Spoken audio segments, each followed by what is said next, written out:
quick pro tip for motovlogging with an Osmo Action 5. I've recently switched over to the Osmo Action 5, the DJI camera, from Insta360 for, reasons.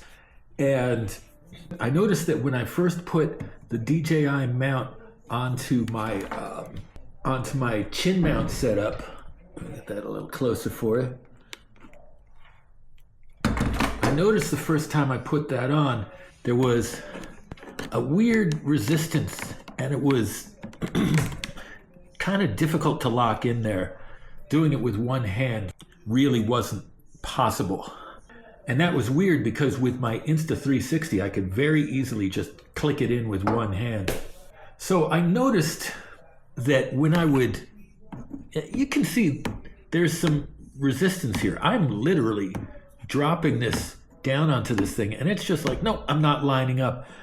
I had a moment of clarity where I realized that instead of this being north or south and the bottom of the camera being the opposite of that, one side is north and the other side is south. So that means that one side of this is north and one side of this is south, and it has to line up correctly or it just doesn't want to go on.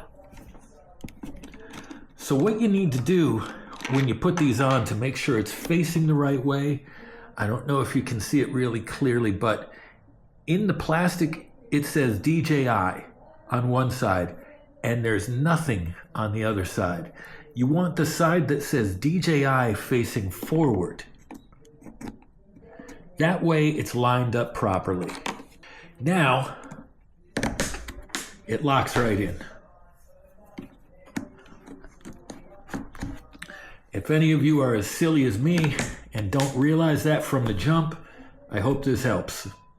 Also, to the guy who was asking about my helmet setup that allowed me to get the angle that I was getting, I have a chin mount, an extension, and I just lean it all the way back. That's about, an inch and a half, 2 inches, or maybe 4 or 5 centimeters.